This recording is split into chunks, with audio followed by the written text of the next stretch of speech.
Bueno, me dicen de presentar al doctor Manuel Marín Carrasco, que creo no necesita presentación, puesto que él es el iniciador de estas jornadas ya en su sexta edición.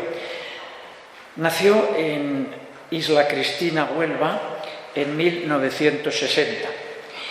Es licenciado en Medicina en 1983 por la Facultad de Medicina de la Universidad de Navarra, donde obtuvo el doctorado en Medicina en 1990. Realizó la especialidad de Psiquiatría en el Servicio de Psiquiatría del Hospital Ramón y Cajal de Madrid entre los años 1984 y 1987. Se formó en Psicogeriatría en los años 1988 y 89 en las universidades de Nottingham, en Reino Unido, y Ottawa, en Canadá. Ha ocupado los puestos de director del Hospital de Día Psiquiátrico en el Hospital de Navarra y de consultor de psicogeriatría del Centro de Salud Mental de Burlada. Desde 1990 a 2011 ha sido director médico de la Clínica Psiquiátrica Padre Menni de Pamplona y desde 1999 hasta 2011 también desarrolló la dirección médica del Centro Hospitalario Benito Menni de Elizondo, también en Navarra. Actualmente es director del Instituto de Investigaciones Psiquiátricas de la Fundación María Josefa Recio de las Hermanas Hospitalarias. Es profesor asociado de la Facultad de Medicina de la Universidad de Navarra. En cuanto a sociedades científicas, ha desempeñado los puestos de presidente de la Sociedad Española de Psicogeriatría entre 2005 y 2009 y de la Sociedad Vasco-Navarra de Psiquiatría de 2006 a 2008. Las líneas de trabajo en las que ha participado se centran en la psicogeriatría, específicamente en la sobrecarga de cuidadores, evaluación de programas asistenciales en el centro de día psicogeriátrico y tratamiento psicofarmacológico de la enfermedad del Alzheimer y de la depresión del anciano. Actualmente es secretario de la Sociedad Española de Psiquiatría. Bueno, pues con todo este currículum ya le pasamos la palabra. Bueno, muchas gracias, don Santiago, por la presentación. Bien, pues vamos a comenzar con este tema de salud integral y espiritualidad. Un tema que ya en alguna otra ocasión hemos tratado en estas jornadas, pero que, teniendo en cuenta el tema que nos ocupa hoy, sobre la corporeidad, la relación entre la corporeidad y la espiritualidad, pues nos pareció que era interesante volver a tratarlo de nuevo. Estos son los puntos que vamos a desarrollar a lo largo de esta presentación, que voy a desarrollar. Y vamos a comenzar un poco con este grabado, o esta pintura, una pintura en un vaso griego. Porque es una de las primeras, una representación, ¿no?, de lo que es un poco la esencia de la medicina y por lo tanto también de lo que es la salud. Y vamos a comenzar a arrancar un poco con cómo se entendía este concepto en la medicina griega, que de alguna forma es la puerta, ¿no?, para cómo seguimos entendiendo hoy día la medicina y la salud. Esta pintura lo que representa es a Aquiles, que está curando a su amigo Patroclo, que está herido y, como veis, le está vendando. Este era un ejercicio de la curación que se hacía en la antigua Grecia y que lo compartía con otras formas de sanación que vamos a ver ahora y que de alguna forma refleja, ¿no?, esta dimensionalidad, ¿no?, que, como luego iremos viendo, es una de las características, ¿no?, de este concepto de salud. La persona que curaba las heridas era lo que se llamaba en aquella época el iatros. Yo no sé griego, me imagino que lo diré bien, pero bueno, que todavía hoy lo vemos en muchas raíces, ¿no? Por ejemplo, cuando decimos que una lesión es iatrogénica, ¿no? Está causada por la medicina, o cuando por ejemplo, el psiquiatra, ¿no? Tiene toda en su nombre esa raíz, o el geriatra, el pediatra, ¿no? Pero somos iatros, ¿no? Tenemos esta raíz. Estos personajes no eran médicos en sentido estricto, eran personas que se dedicaban sobre todo a la curación de lesiones y que eran muy apreciados, por ejemplo, en las batallas, ¿no? tan frecuentes de la época, ¿no? Porque eran personas que tenían conocimientos prácticos, pues, de cómo curar una fractura, cómo curar unas heridas, etcétera, etcétera. Pues bien, al lado de esta medicina, ¿no? Como muy ligada, ¿no? A lo que era remendar o apañar, vamos a decir, ¿no? Los cuerpos quebrantados, ¿no? Sobre todo para que pudieran seguir en el combate, aparecía otra forma de sanación. Aquí lo que vemos en este grabado es a una mujer que está tumbada en un diván y una figura masculina que le está imponiendo las manos, acompañado de otra figura erguida, de mujer, y de un grupo de 3 acompañantes. Bien, esta es una representación de la curación que ejercía el dios de la medicina, Asclepíades, mediante el sueño sagrado. La persona se dormía en unos santuarios, ¿no? Que se dedicaban a este efecto, y el dios...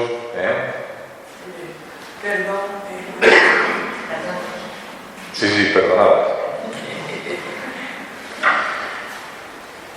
Durante el sueño el dios ejercía este poder de sanación. Por lo tanto, fijaos que aquí tenemos una forma de entender la salud totalmente distinta, ¿no? Es una forma que está relacionada con lo sobrenatural, y que se refleja, ¿no? En muchísimos... Aquí tenemos otra representación del dios Asclepíades con una de sus hijas. El dios tenía 2 hijas, Igeia y Panacea. También nos suena ese nombre de Panacea. Están alimentando a la serpiente, la serpiente que recuerda el dios olímpico de la salud, que era Apolo. La serpiente es el símbolo de Apolo y todavía hoy la conservamos, ¿no? en la representación de la medicina. Y al lado de estas 2 formas de curación, la basada un poco en los remedios a pie de lucha y la basada un poco en la intervención de la divinidad, nos encontramos con otra forma de entender la salud y por lo tanto la medicina, que es la que más directamente se relaciona con lo que nosotros hoy entendemos, que es la que tiene que ver con la escuela hipocrática, y en la que, bueno, pues tenemos ahí una representación del juramento hipocrático, y ahí tenemos también el tratamiento de una luxación vertebral, fijaos, mediante un método, bueno, que salvando las distancias lo podríamos también seguir haciendo hoy día. Esta es una medicina que por el contra, ¿no? Ya no es una medicina basada en lo sobrenatural, ¿no? Sino que es una medicina naturalista. Y es una medicina que crea una escuela, es una medicina que se enseña, por lo tanto, y es una medicina que tiene un referente ético. El juramento hipocrático no es precisamente esto, un referente ético. Pues bien, fijaos que en estas 3 formas de entender la salud y la enfermedad y la curación, pues vemos un poco ya perfiladas de alguna forma las dimensiones, ¿no? Que luego vamos a ir viendo más adelante.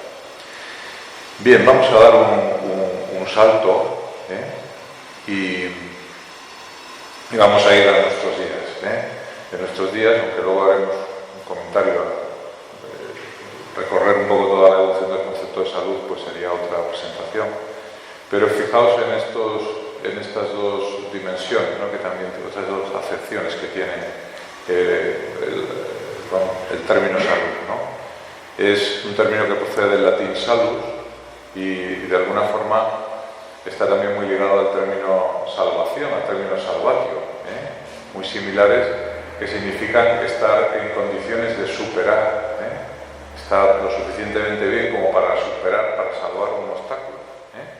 Y de ahí derivan sus palabras, sus términos en castellano, sus equivalentes, salud y salvación. Y de hecho el término castellano salvarse pues incluye el sentido original de superar una dificultad, pero que se aplica tanto a dificultades sobrenaturales, naturales como sobrenaturales, ¿no? Y salvarse pues también tiene esa otra acepción. También podemos repasar un poco lo que significa el término salud en otras lenguas, por ejemplo en inglés. Es una derivada del término sajón heal, que significaba todo, y que derivan los términos ingleses whole, que significa también la totalidad, y to heal, sanar. Y nos transmite un poco esta idea de que la salud se refiere un poco al conjunto de la persona, a su integridad, a la totalidad de la persona y a su bienestar. Y por lo que toca a enfermedad, pues también en inglés hay una distinción que no tenemos en castellano, y es la existencia de estos tres términos, ¿no? Por una parte disease, por otra parte sickness y por otra parte illness, entendiendo como disease la enfermedad reconocida profesionalmente. Por ejemplo, podemos hablar de enfermedad de Alzheimer, ¿no? Alzheimer's disease, diríamos en inglés. Sickness, referido a la vivencia personal de malestar. En inglés diríamos I am sick, me siento enfermo, me siento mal, ¿no? Estoy mal. Y illness, referido a la disfunción reconocida socialmente. Es decir, pues, y ahí hablaríamos de las enfermedades, ¿no? En cuanto que tienen una repercusión sobre el funcionamiento social. O sea que, como veis, existe hay una complejidad, ¿no? A la hora de hablar del término de salud, y quizás uno de los principales problemas de esta forma de entender la medicina, que es la predominante en nuestro medio, es que hace una sobresimplificación, ¿no? Como ahora vemos. Bien, el modelo médico o modelo biomédico es un poco el heredero directo en las sociedades occidentales de esta tradición que empieza con Hipócrates, ¿no? Empieza con el cuerpo hipocrático. Es un modelo, por lo tanto, naturalista, que de alguna forma se centra en determinadas dimensiones de la salud. Desde un punto de vista estricto, porque evidentemente esto es una forma teórica de hablar, pero se considera la salud como la ausencia de enfermedad, ¿no? Digamos que esto que uno va al médico, ¿no? Y el médico le examina, le hace unos análisis y dice, a usted no le pasa nada, ¿no? Y la persona dice, pues yo me siento mal. ¿Qué ocurre? Bueno, el médico está viendo que no hay enfermedades y la persona está viendo que él no se encuentra bien. O sea, según este modelo, que es el que el médico está poniendo en práctica en ese momento, la salud es la ausencia de enfermedad. Y se supone que el tratamiento que sigue estas pautas, un tratamiento biomédico, puede devolver la salud. Por lo tanto, aunque la medicina no es solo una ciencia, también es un arte, es algo que se aplica, pero desde esta visión la disciplina básica sería la biología molecular, y es una forma de entender la salud y la medicina de una forma reduccionista, de forma que un fenómeno complejo es la suma de otros más simples y cualquier fenómeno se puede llegar a descomponer, ¿no? En fenómenos simples que se pueden estudiar. Es a la vez dualista, es decir, hace una separación clara entre mente y cuerpo como cosas diferenciadas. Luego el profesor Bolsoño nos hablará de esta dualidad. Y es también cientificista, es decir, aplica un método científico para la obtención de conocimiento y niega validez a cualquier otra forma de obtención de conocimiento. De estos presupuestos se obtiene una relación médico-enfermo que está basada en el paternalismo, en la medida en que se dice el médico es el que sabe, el enfermo no sabe, y por lo tanto el buen paciente, ¿no? El buen paciente es el que obedece, acata, ¿no? Pues, las instrucciones, las órdenes que le da su médico. Bien, este modelo en nuestras sociedades tiene carácter dogmático, es decir, ni siquiera reflexionamos sobre esta forma porque es la que estamos acostumbrados a vivir desde siempre.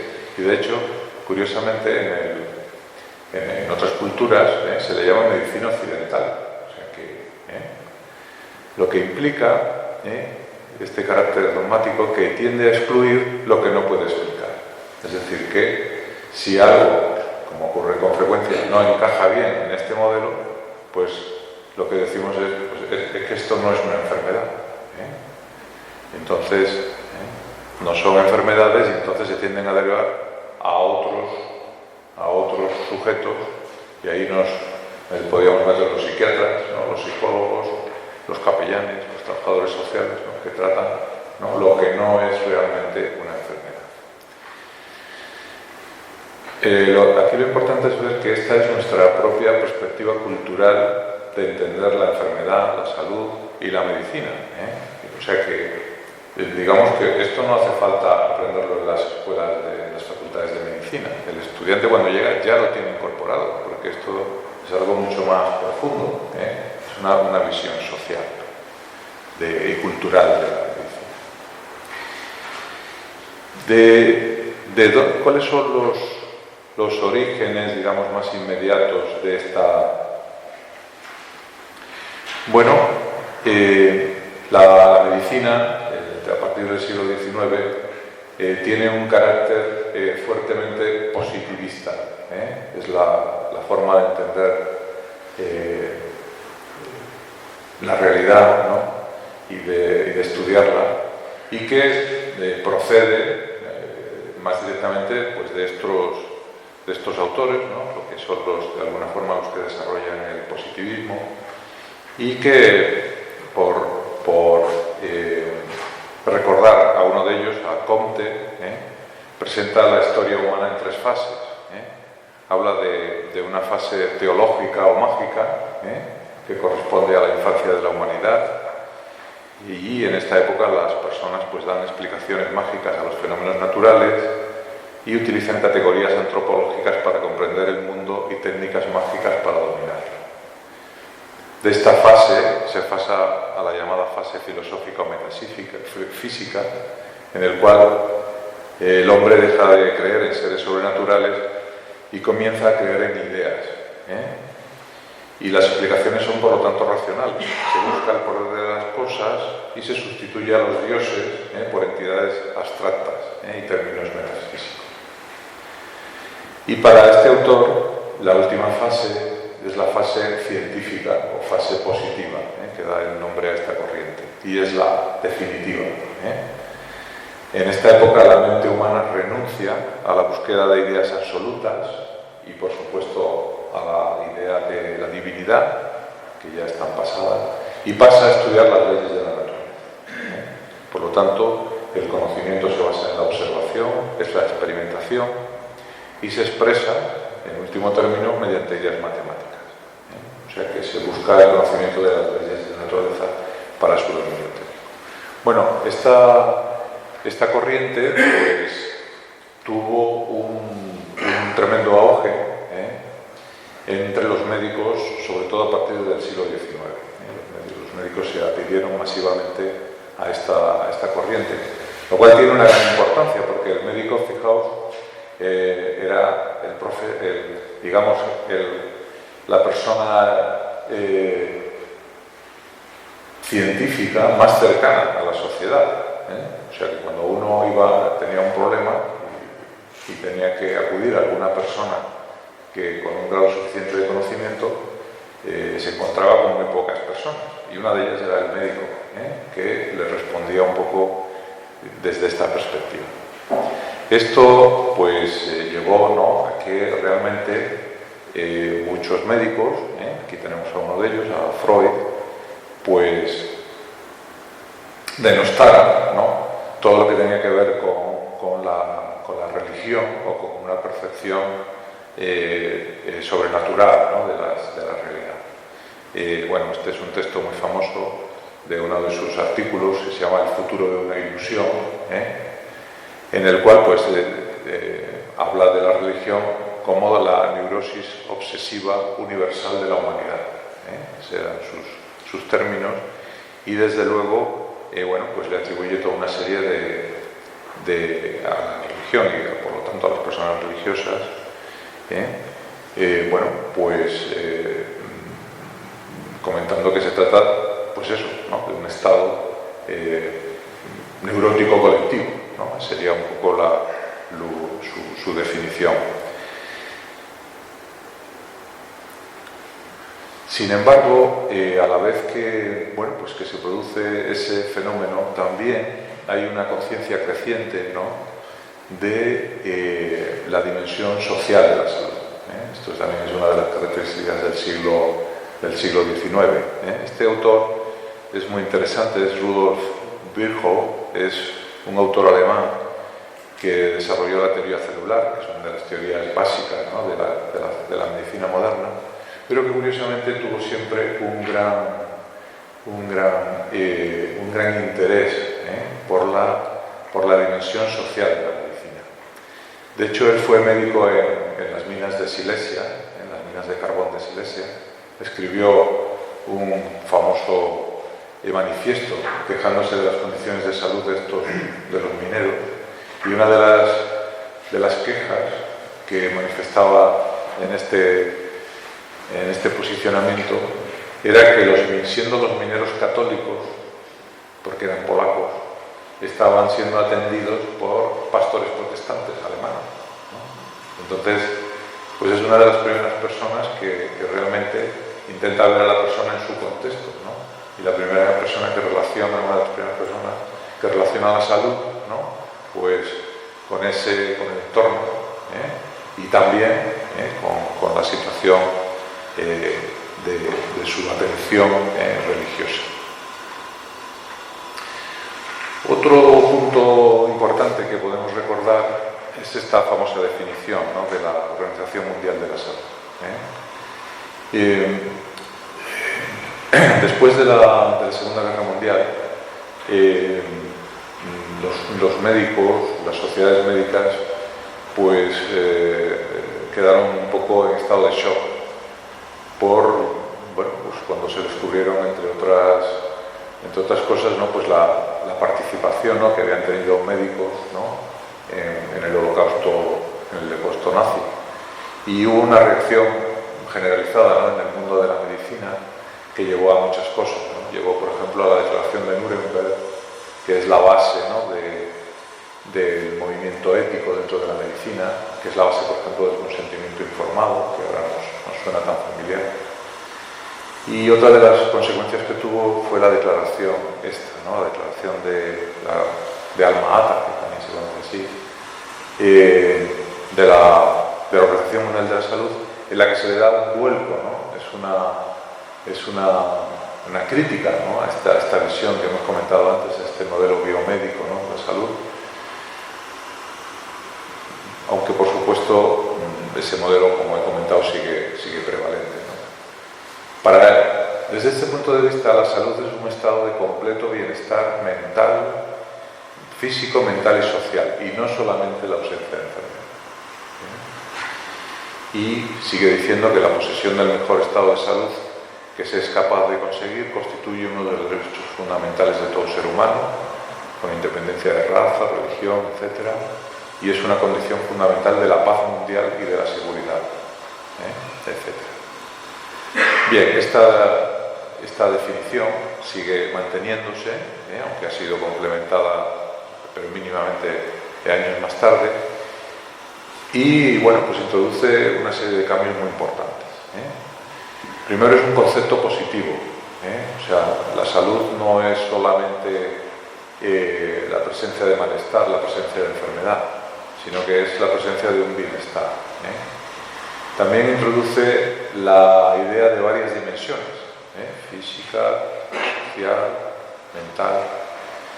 Reconoce como un derecho, aunque también se le ha tachado de utópica, de estática, en la medida en que ese estado es, por definición, prácticamente inalcanzable, de hedonista, en el sentido de que se habla de bienestar, pero le falta un atributo también fundamental para la persona humana, como es el significado. Bienestar, pero ¿bienestar para qué? ¿No? Le falta un poco ese sentido, ¿no?, que es indispensable para el hombre. Y también de que hay algunas dimensiones, ¿no?, que no están reconocidas, como luego veremos. Y se une un poco, ¿no?, a esta idea, ¿no?, esta especie de mito del progreso, ¿no?, al considerar que la medicina es capaz de conseguir un bienestar completo, ¿no?, cuando ese bienestar no solamente depende de la medicina, y en cierta forma alienta, ¿no?, como un consumismo, ¿no?, al decir, bueno, pues que la salud es un bien de consumo, ¿no?, al que todos tienen derecho, cuando la realidad no es esa. Otro punto interesante que podemos recordar es el llamado modelo psicosocial, biopsicosocial. Este modelo es más reciente, es de los años 70, y lo promulgó, ¿no?, lo instauró este autor, George Engel, un médico estadounidense de origen judío, que publicó un famoso artículo en el año 77 en el Science, ¿no?, una revista científica de gran prestigio,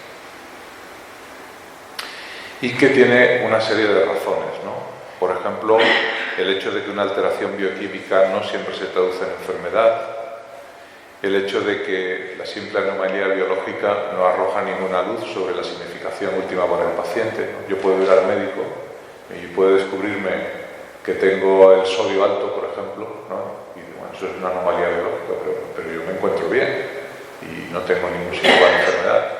O sea, la anomalía no siempre se traduce en enfermedad. Por otra parte, este autor Engel estaba muy interesado en la psicosomática. Él había trabajado durante la Segunda Guerra Mundial como evaluador en las pruebas de acceso para ser piloto en las fuerzas aéreas estadounidenses, ¿no? Los pilotos tenían un entrenamiento muy rígido y muy exigente, y él, que ya se había interesado anteriormente en la psicosomática, pues hizo una observación durante estas pruebas, ¿no? Una de las pruebas consistía en someter a los pilotos a falta de oxígeno. Se les metía en una cámara hermética y pues se les sometía a una condición en que cada vez había menos oxígeno y que lógicamente ellos iban sufriendo, ¿no?, la asfixia, ¿no?, que produce la falta de oxígeno, y se iban sintiendo mal, para ver un poco la resistencia que tenían estas personas. Pues en este contexto hizo el siguiente experimento. En la cámara había un medidor de la cantidad de oxígeno que había en la sala, lo cual el piloto podía ver cómo iba evolucionando. Pues bien, a los pilotos se les sometía a dos tipos de pruebas. En una de ellas, el medidor reflejaba realmente la cantidad de oxígeno que había en la habitación, pero en otra, el medidor bajaba, indicaba menos oxígeno, cuando en realidad la cantidad de oxígeno era la misma.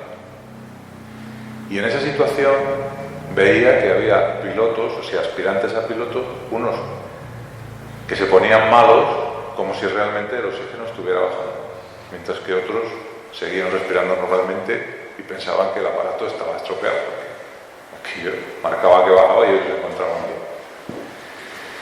Bueno, esta observación pues le hizo pensar que las variables de tipo psíquico, de tipo psicosocial, pues eran importantes a la hora de determinar la susceptibilidad, la gravedad y el curso de la enfermedad.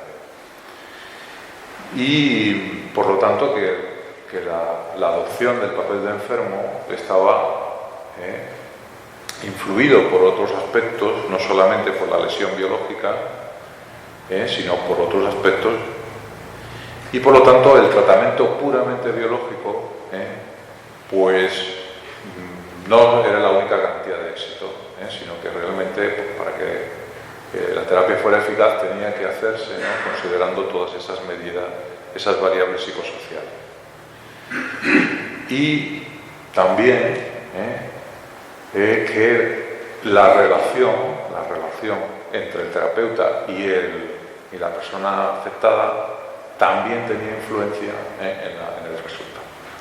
Bien, este modelo Engel lo propuso como un modelo para toda la medicina, pero realmente donde ha tenido más éxito es precisamente en la psiquiatría, ¿no?, y en especialidades también, por ejemplo, en la fisioterapia, pero en disciplinas en las que realmente esos otros factores pues tienen una importancia sin la cual pues no se puede entender. Bien, bueno, pues ya vemos un poco que como la evolución va llevando a considerar diversas dimensiones, quizás una aportación más reciente ha sido los modelos ecológicos, en los cuales, bueno, pues finalmente lo que se viene a decir es, no es solamente la persona con sus dimensiones psíquica, física, social, sino también el ambiente. El ambiente, y entendido el ambiente en un sentido amplio, desde lo que podemos entender con el ambiente ecológico, pero también, por ejemplo, el ambiente en el trabajo, las condiciones de vida, las condiciones, la existencia o no de desempleo, el acceso, ¿no?, pues al agua corriente, etcétera, el acceso a la salud, el acceso a la vivienda. O sea, hay una serie de aspectos, ¿no?, que tienen que ver con nuestro ambiente, que realmente también influyen sobre la salud. Por lo tanto, estos modelos añaden, ¿no?, esta dimensión un poco ambiental. Fijaos que en todo este devenir, ¿no?, la dimensión espiritual la hemos dejado en Asclepíades, pero también, curiosamente, a partir sobre todo de los años 50 del pasado siglo y sobre todo de la segunda mitad, empieza a aparecer un renovado interés, ¿no?, por esa dimensión sobrenatural de la salud. Una dimensión que no había desaparecido, incluso porque, fijaos, ¿no?, de la misma manera que en la medicina clásica existía el iatros, que no era un médico pero que curaba, ¿no?, en nuestros tiempos hemos asistido, ¿no?, a un desarrollo tremendo de todo lo que se entiende como, en ocasiones se llama pseudociencias, paraciencias, etcétera, ¿no?, que tienen unas dimensiones, ¿no?, que rescatan unas dimensiones que se habían perdido en la medicina occidental, entendida como el modelo biomédico. Fijaos, por ejemplo, si recordáis el grabado del dios, el dios Asclepíades estaba tocando, ¿no?, a la persona enferma durante el sueño sagrado. La medicina nuestra, la medicina basada en el modelo biomédico, prohíbe el contacto sanador. Prohíbe el contacto sanador. En cambio, por ejemplo, tenemos muchas disciplinas, ¿no?, muchos curadores, ¿no?, que mantienen esa corriente, en la que la imposición de manos sigue teniendo una función curadora y que todavía se mantiene en muchos sitios. Yo recuerdo, por ejemplo, hace unos años estuve en Mozambique, en uno de los centros de las hermanas hospitalarias allí, y bueno, ya cuando vas por allí pues aprovechan para meterte todo tipo de charlas, ¿no? Y una de ellas fue con unos seminaristas de un seminario carmelita que hay allí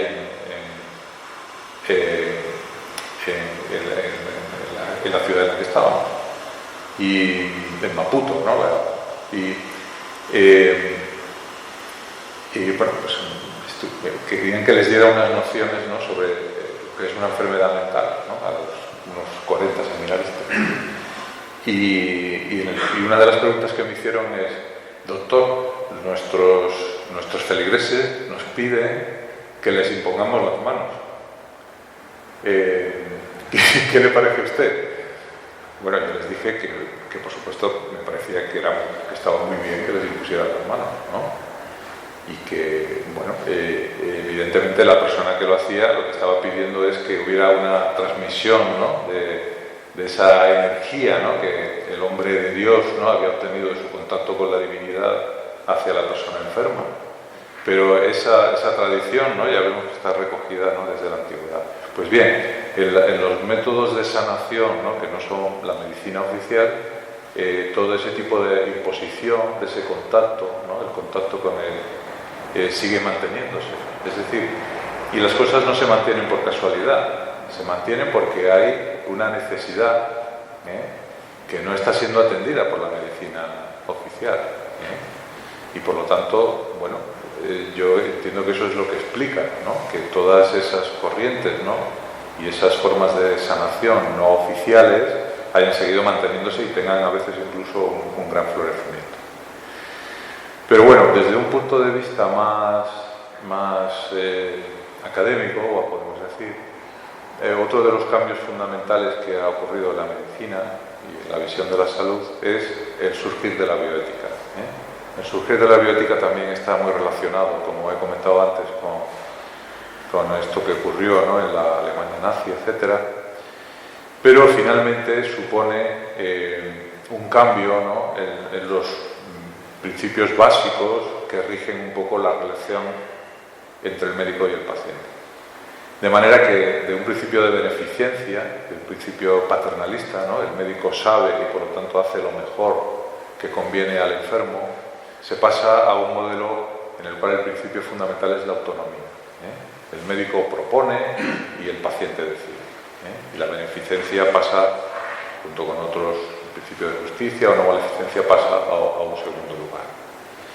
Bien, curiosamente, este cambio, al poner en un primer plano los valores del paciente, trae una paradoja para este modelo biomédico, y es decir, bueno, ¿y qué pasa si el paciente es una persona religiosa? Es decir, tiene un valor religioso y una concepción, bueno, pues de la vida, ¿no?, en la que la espiritualidad y la trascendencia tienen un papel.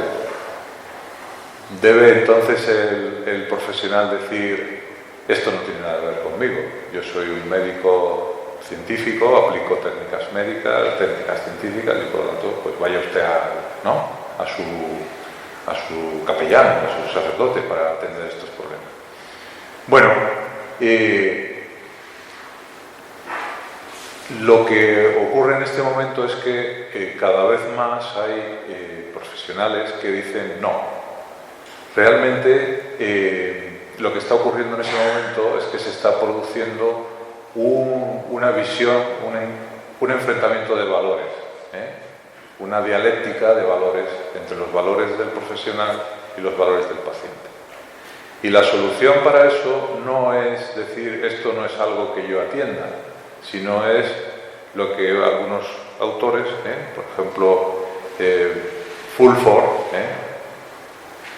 habla de la medicina basada en los valores, en la cual, pues, el principio básico es: si en el paciente hay algo, hay un valor que contribuye a su salud, la obligación del profesional es tenerlo en cuenta y utilizarlo para la mejoría de la salud de la persona. Es decir, que si un paciente tiene esa dimensión en su vida, yo debo utilizarla, y lógicamente eso crea una serie de problemas. Bien, voy a pasar un poco estas diapositivas. Y de hecho lo que vemos es que efectivamente hay un interés renovado por la relación entre la salud y la espiritualidad. Lo vemos, por ejemplo, en la evolución del número de de artículos que se van publicando sobre el tema, un número creciente, y que bueno, pues ha llevado a una serie de matizaciones, ¿no? Por ejemplo, la diferencia entre religión y espiritualidad, entendiendo como religión más un sistema organizado de prácticas, de creencias desarrollados, ¿no?, en torno a una comunidad para ayudar a crear y mantener una relación, ¿no?, con la divinidad, y por otra parte la espiritualidad, relacionado más con una búsqueda individual de significado en la existencia y de comprensión de la relación con la divinidad. Bien, entonces el problema es que las prácticas religiosas pueden medirse. Yo puedo medir si una persona va a misa, puedo medir si una persona sigue los sacramentos, etc. Pero hasta el momento no hay forma de medir esa dimensión interna. Con lo cual, los trabajos en realidad se basan más en la que analizan esta relación entre espiritualidad o religiosidad y salud, se basan mucho más en los datos externos. Bien, y aquí, por ejemplo, esta es una encuesta, ¿no?, en la que se ve el porcentaje que dicen que son religiosos o espirituales, según esta diferenciación que hemos comentado en distintos países, ¿no? Por ejemplo, ahí tenéis el caso de China, ¿no? China, el régimen, ¿no?, es un régimen oficialmente ateo, ¿no?, que ha perseguido cualquier forma de manifestación religiosa. Por lo tanto, el número de personas con prácticas religiosas es muy bajo, pero en cambio el número de personas que dicen que tienen una visión espiritual de la vida es muchísimo mayor. O sea que podemos ahí ir analizando estos matices, que también son muy importantes, ¿no?, a la hora de ver esta relación que hay entre espiritualidad y salud.